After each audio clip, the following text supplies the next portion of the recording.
Hello, storytellers. It's Storytelling Ron. I want to talk about the Bestiary, or the How to Make Encounters in For the Lord RPG. Because a Christian role-playing game, can you have dragons in it?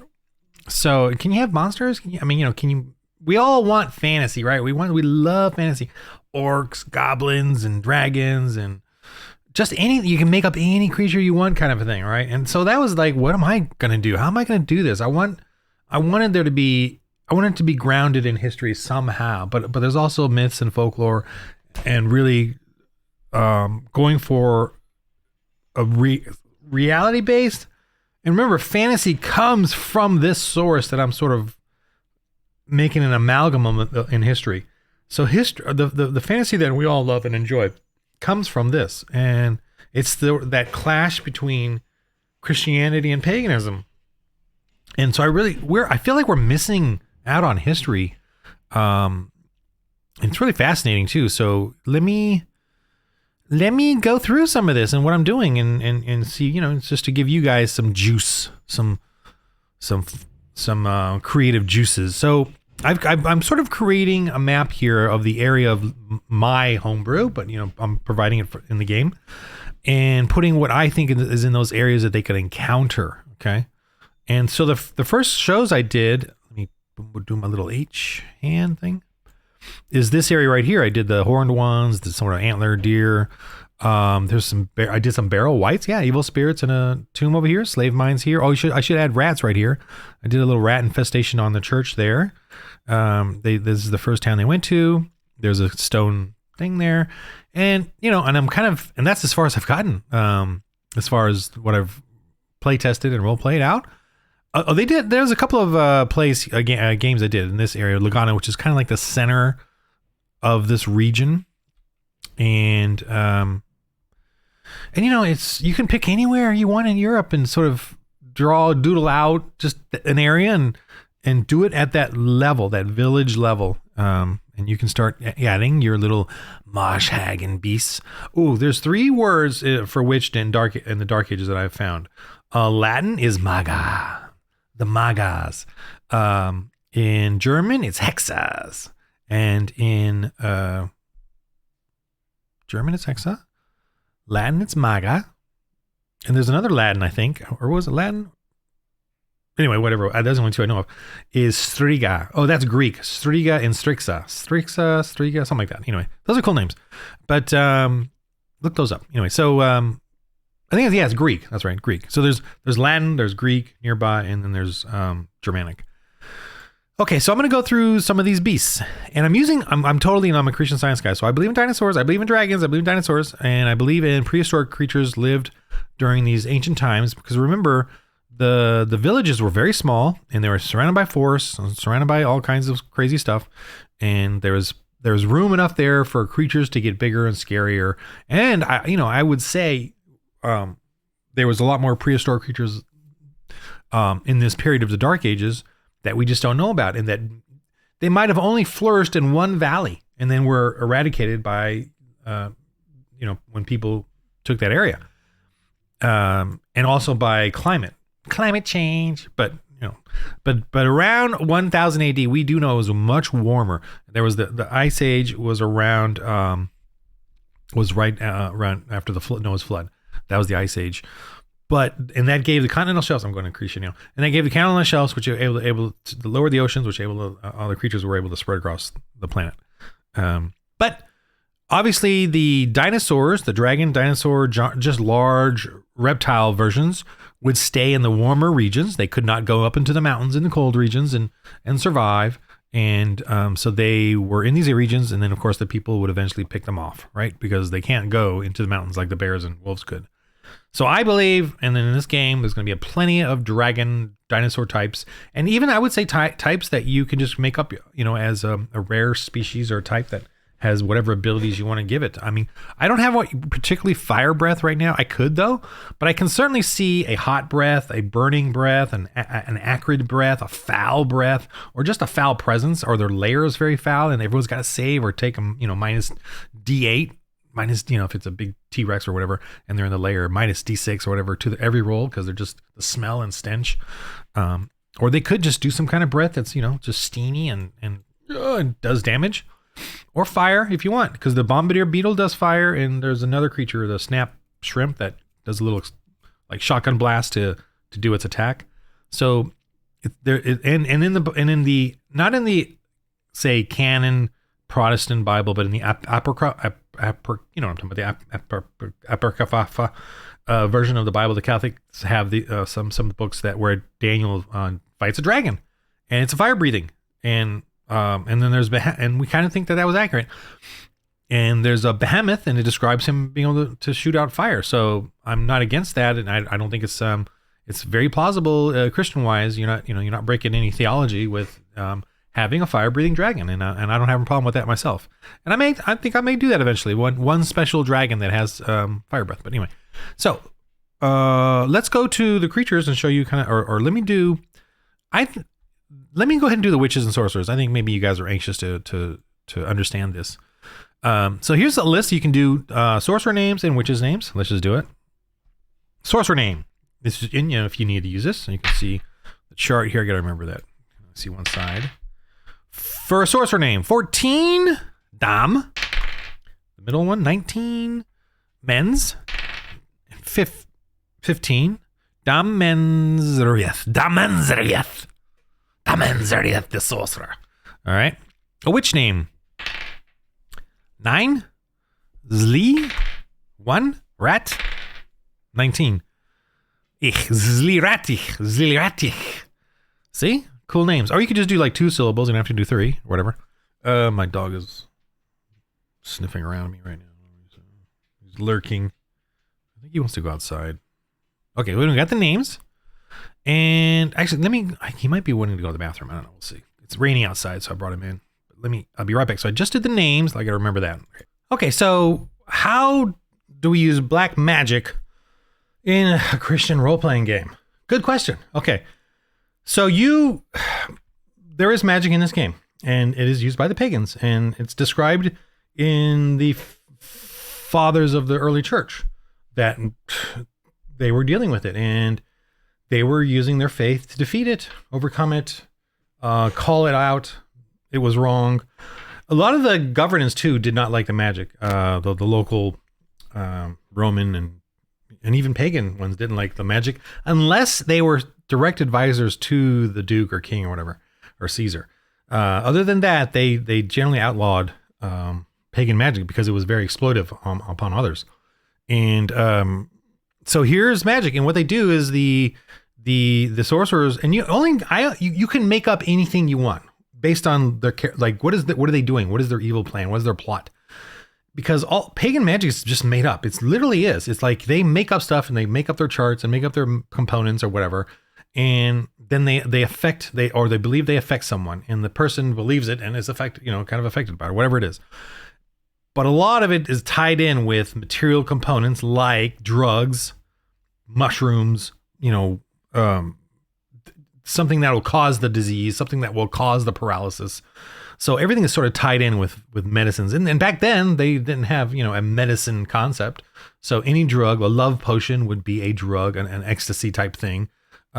So that's that, that's what a witch would do. And that was a powder coming upon you. And that was to her a curse upon you. And it caused your, stiffening. So you're at minus D6, you resist, or you're at minus D6. So basically the two things that would happen is, in any of these, any type of black magic you want, they would either take vitality, which is hit points, but to me it's a mishmash of cuts and abrasions and bruises and beatings and pain, and also exhaustion. So if they, a poison, it could just do, and just make you exhausted, or it could do hit points and vitality, or it could do a penalty to every roll. Part of your grievous wounds, which is minus D4 every turn for every roll, minus D6 every turn, minus D8. It takes you recovery time, days, not just, you can't just get healed by it with the heal blessing. So that's like a major thing. Although the nun has the miracle of healing, so that's why nun is an important character. She can actually, during a rest period, she can help you with your grievous wound, whether it's an affliction or an actual wound. and those combine too. So you can either get vitality drained off of you, or you could get a penalty to your rolls, and that's really the basic ones. You could get creative. You could say it reduces their aggression, their ability scores, their aggression, or their awareness, spirit, and intellect. Makes them dull-minded. So you could do that too, where it temporarily. And I don't worry about duration. Duration in these things, I decided to take it out. I kind of there might be a few durations in there. Feel free to take those out and just have it end when it feels right. Like when they get away from the place, they get a moment to rest and take some water. If they're in fear of something, the duration is until somebody hurts that creature, and then the person, oh, okay, I don't fear him anymore. But they also can get a resist, and you kind of determine that resist really just in gameplay. If it's in the middle of a combat, I would give them a resist every turn. If it's after combat, I'd give them one chance at a resist per rest, and they have to like really work at whatever feels. That's the freedom of this. Whatever feels good for you as a GM and it plays right narratively, go with it. But also favor the players. Let them feel like they got some. They're still in the game and not paralyzed. For the next hour. So that's what these kind of are. These are just literally suggestions of things that the witches and sorcerers could do. So you kind of, and I'm going to go through this again because I'm getting so with the playtests and with the Kickstarter, I'm getting more and more like I got to like really clean all this up, and I'm going to go through it again before the final. So if you've downloaded this PDF, please be aware that towards the end I will do like a final this is it PDF. And I include these are things they kind of can do right then and there, and they will have their faith points or their magic points to spend on these. So instead of doing spell slots or whatever, you have faith points or magic points for every encounter. So if you're in one fight, use your magic or use your faith points, and then you go down the corridor and there's another group and you got to fight them. Whole new set of faith points that you can use. So it's that you do run out of them in the combat pretty quick, but you get them every turn or every encounter. And that's how you use it. And you spend faith points. And my game is about die ranks, about dice, right? D4, D6, D8, D10, D12. You get your D20 and you get your trait, just like in D&D, whatever, you get your trait to add to your attack, aggression, and you add to your D20 roll, and then that's that. But you can also improve it by D4 or one rank, 2 ranks, 3 ranks, 4, D4, D5, D4, D6, D8, D10, D12. And then that can add to the roll. So that's your little extra die. And that can be narrative. You can play those dice as narrative dice too. So that's the same with these. Let's just use heal as an example for a cleric. They can spend 1 faith point, and they usually have like 5, like wisdom is +4, +5, but so they have, it's called spirit. So your spirit is 4 or 5, and you can spend 1 on heal D4. Oh, I want to heal him D6. All right. That's two heal points or faith points.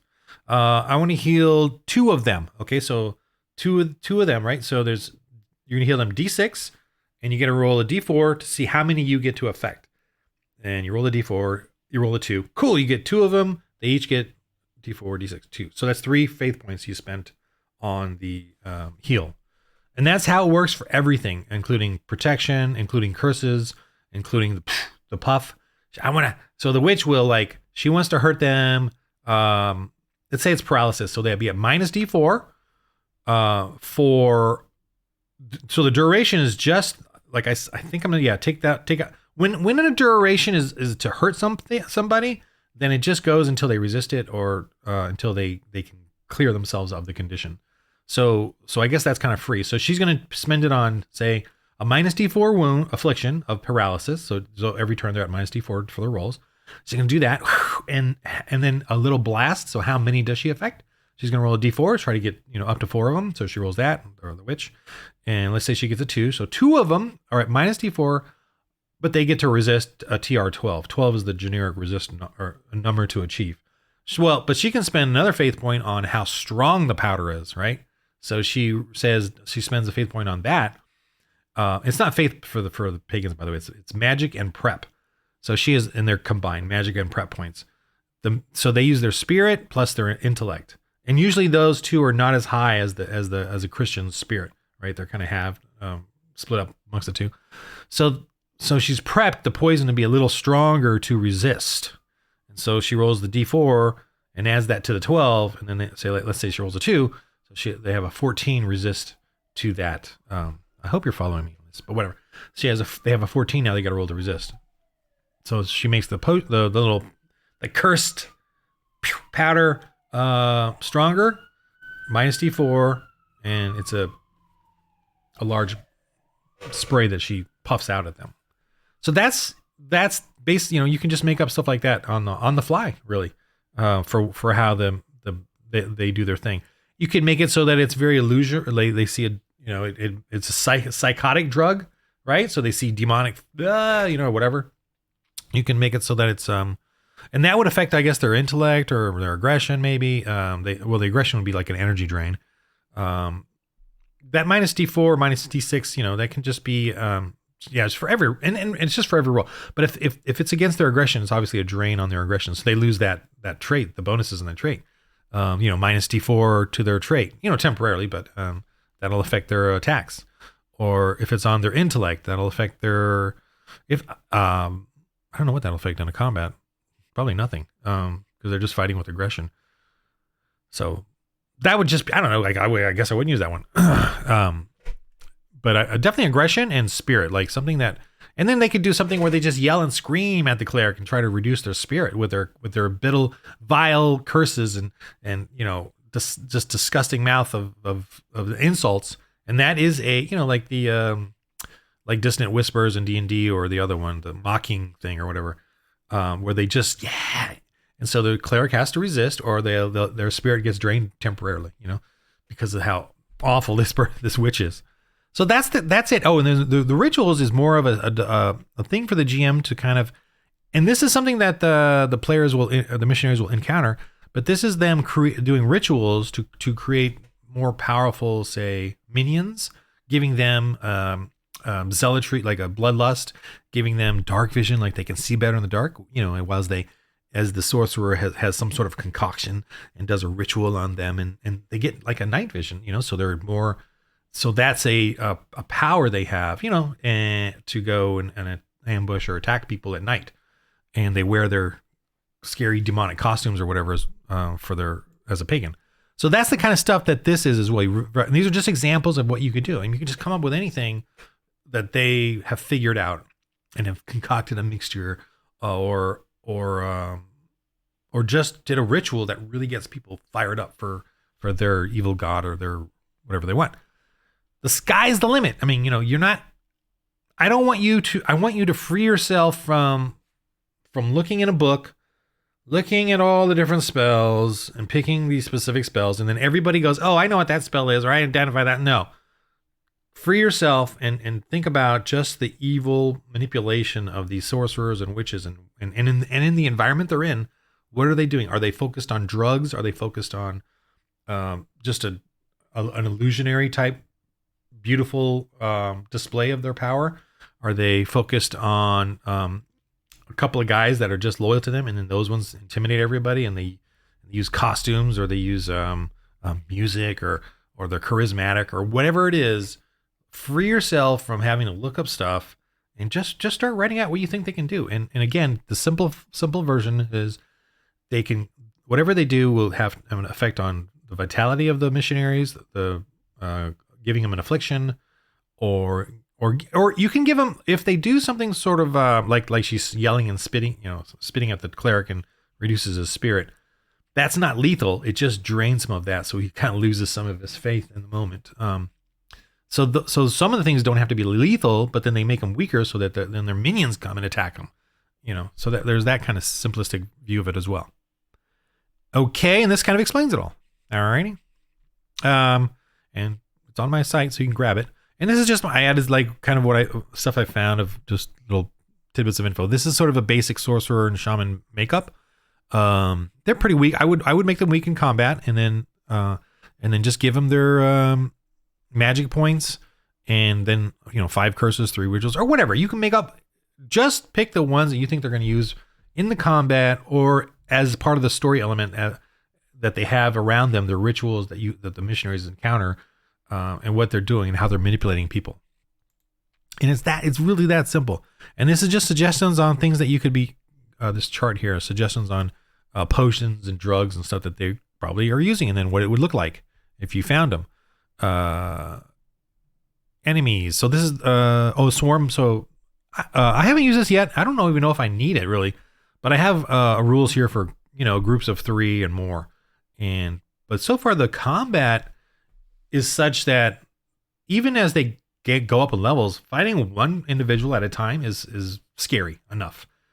So I don't even know if I need the swarm mob rules, because this is meant for like when in D&D everyone becomes a freaking superhero, and I still want orcs and goblins to be in it, and I want it to feel like they're fighting an army, because they're superheroes. But in this one, it's pretty cool. You can get stuff and get better, but you can still get thrashed by a boar, as a king or duke or whatever.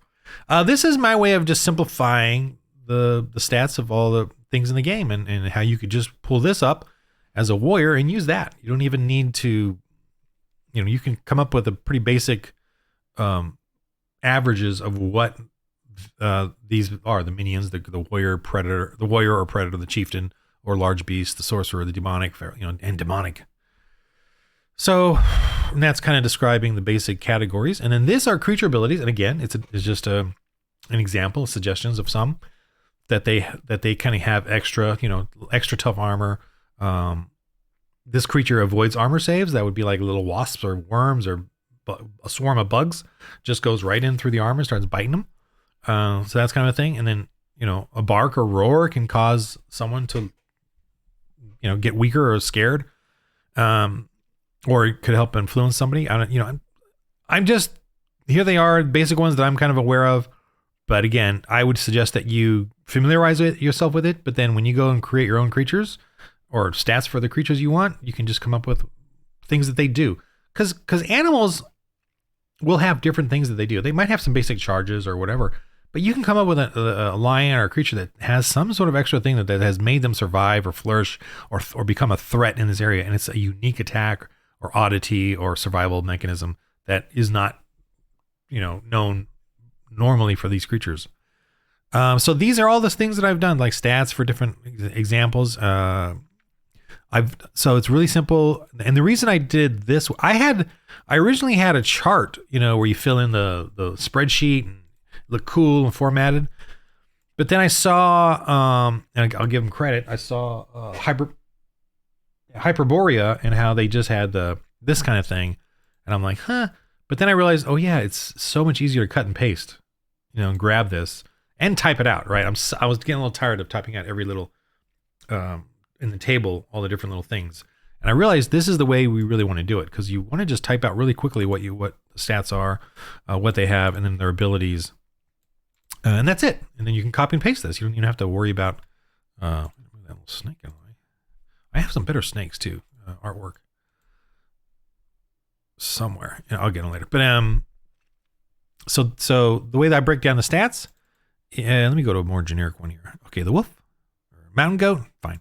So I just list off the traits there. Zoom in.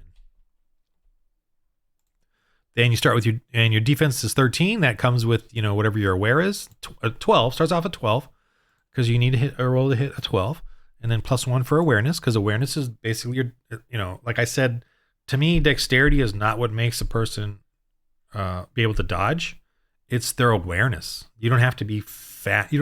A gymnast, just because you're a gymnast and super supple doesn't mean when someone comes and attacks you, you're going to really, you could be, it's the gymnast who's really aware of it's your aware, and you could be a fat, lazy dude like me and if you're just aware, situational awareness, that's what's going to make you be able to dodge things.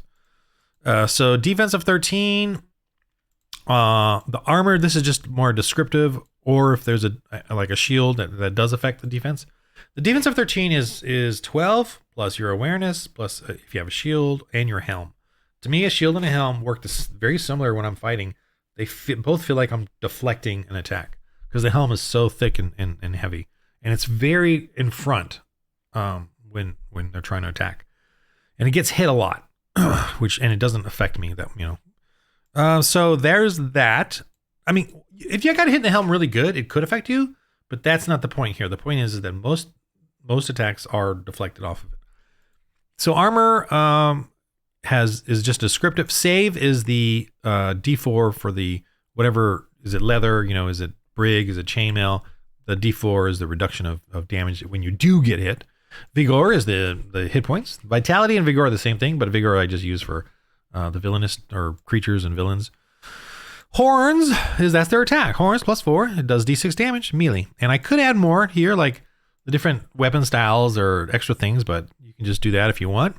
I could do bleed, like a puncture wound. So I could do lethal 6. So if you roll a D6 and you roll a 6, you actually do a grievous wound. The only way that the person could erase that wound is if their armor save is a 6, matches the 6. So that way, some of these smaller weapons are lethal, right? A dagger can be lethal, a bow can be lethal, and they have the lethal 6. Because they have just that puncture quality to them. Charge. These are the extra little abilities. And again, I encourage you to make stuff up. Make up stuff that you think this thing should do. And keep it simple, though, because you only need 2 or 3. You're not going to remember the rest. You're not going to remember to do them in the game. So make sure you only have a couple there that they do. And you can vary it up, too. You can do mountain goats that does one thing and another mountain goat that does another thing. So that's for you to... I encourage you to change this or, whatever. Keep it simple. But feel free to mess around with this stuff. Like, okay, so for the wolf here, there's a bite +3, so that's +3 hit, D4 melee. I don't have anything special, but I could do, when they grab and they do that. That's not in here, so I might even do that. Like think about, okay, if they roll a 4, then that means they're doing this, and the other person has to roll an aggression 12, or otherwise the next one is D6 damage. Because they're just ripping them apart or whatever. They're mauling them, or what's it? I don't know what it's called for wolves. Mauling? But just, simple, but keep it simple. That one right there is like almost a little on the edge of too many rolls in a session or in a quick turn, but whatever. So the lion, the tiger, they say they find fossils of these things in Europe. And I believe that's probably from the flood, but I'm going to go ahead and include them as something that were imported, or there were some flourishing in Europe for a little while, because remember back then there was plenty of forest and open area. It's getting kind of warm here. And so I'm adding the prehistoric-y kind of lion and the bear, and this year's Black Hound is from I think I've read about Old English folklore. But we can have lots of rare variations of wolves, and I just went to La Brea Tar Pits and they had skulls of wolves and or shy.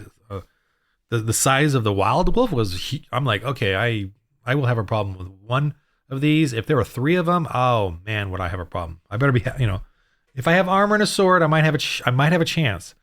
If I do not have armor and just have a farmer's rake or something, oh man. Those wolves look big, even for me. Goats. I've got sort of town folk here to deal with. Okay, so cult warriors. We have no limit now to the evil of man, right? No limit. So you're thinking, I don't get to do orcs and goblins. Well, man can be the goblin and the orc and the troglodyte and all that, and see how they dress up and do their little cosplay. So they will use, and give them these kind of weapons. Like I'm giving this guy claws and the grapple, and if grappled, they will, lethal. I'm gonna make it lethal 4 too. So that's even scary. So if they're grappled, then they will do a bite, and that bite can be lethal. I'm gonna do a bite. Oh, it's 4. Oops, I need to fix this. It's 4 plus D4. So that makes it even scarier. But they can only do it if grappled. If they've grappled them with the claw thing. So that makes them like all, jumping on them and raged. Black magic, feral, above attack stats. Okay, so that's what this is. These attack stats are due to the black magic. so that the tribe does that, and they have rituals where they turn them into, beastmen. So that's like lycanthropy. That's like werebores or whatever. That's sort of the myth and folklore of that. And these cultist wares, going to look freaky deaky. They could be called troglodytes with these skulls, and that's a little extra armor, so they're kind of armored up. You could do that, with these ones. I just kind of do a generic here with different weapons on the stats here. If you can see all that, I think so. Yep. Rabid, zealot, fear. It causes fear because of the garb. Okay, so you have things to go on. Oh, look here. Okay, horned beast. This one is you can see here. And they have a demonic influence, okay? So they have a demonic influence. I believe in demonic influences. We Christians believe in demonic influences. So it's there. What's this? One. Oh, this is supposed to be a T. TR is the same as D&D's DC, difficulty class. This is trial rating TR. So we've got ogres here. They're human, just giant, Andre the Giant size humans that are obviously separated from society. So they've got their own, dwindling, remote layers and encampments, living in caves or whatever, and they've become these sort of ogres and giants and trolls. To me, the trolls are more the disease-ridden or just even more mongrel giant humanoids kind of things. Okay? Dragons, got dinosaurs here. The Draconus Rex, Tyrannosaurus, great dragon. So this guy's got vigor of 30. Oh, it should be on the like this. Kind of how I'm doing the format now. Oops, not a period, but a. Oh, and I gave this guy defense head 16. Oh, that's probably why. Whatever. Oh, that's probably why I put the vigor down here. Which, yeah, I guess. Okay. So he has 2 defenses. His head is 16. It's armor, bones, scales, and save D12. Because I feel like the head of him is just really bony and you can't really get in there. And then the body's a 14. Armor, scales, save D6. So, but it's going to be tough. So anyone that tries to attack the body gets attacked by the free action, gets a rear attack on them. So it's a D8 plus D8 attack. Oh no, it's a plus 12 tail attack. The damage is D8 plus D8. And the deluge is D4. It means it can affect up to 4 people as the tail, and you can obviously just make up a TR 16 aggression or awareness, or you're knocked down, and then it'll do a stomp on them the next turn. Start stomping around on them. So, and it has a fear of TR 18. You have to resist an 18 with aggression or spirit, or you're at minus D12. So that's like horrifying. Knockdown.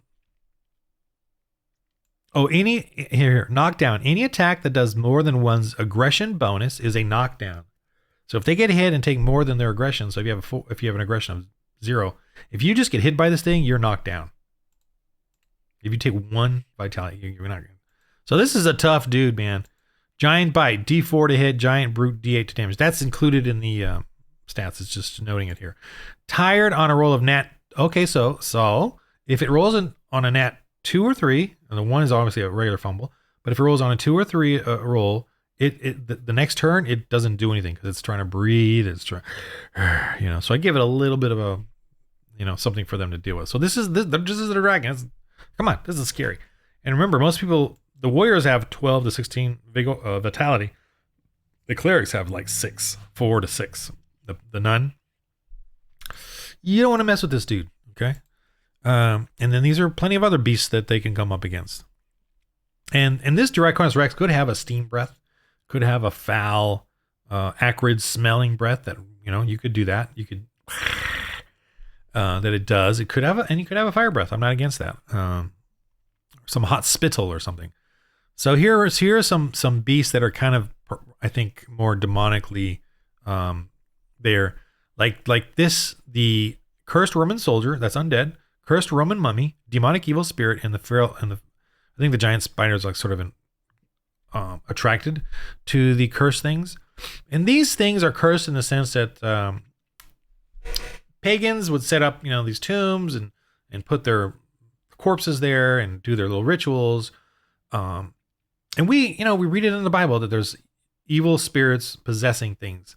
And we read it in the founding fathers, the fathers of the early church, that things were possessed, evil spirits haunted things. And we certainly read about it today. So I'm going to go with that and play with it, that we can have undead rising up as evil spirits, controlling them and attacking, and you can rebuke them, you can exorcise them, and the cleric can, and take down their vital or vigor.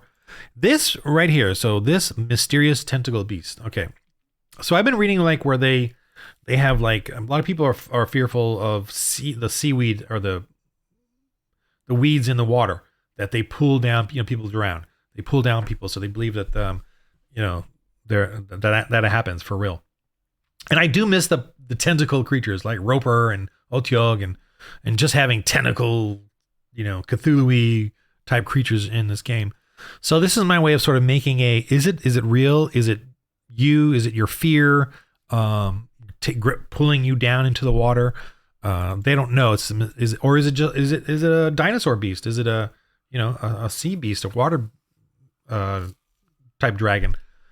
So this is like my mysterious beast. I should make this a little darker, like sort of black. I think I drew this for like the sci-fi setting. This is in the sci-fi one, because you can make that for the sci-fi one. Because it's all the sci-fi and the post-apocalyptic. I'm going to give this away. Is all genetic mutations on humans to look like aliens, or genetic engineering to make creatures on the different planets, and terraforming.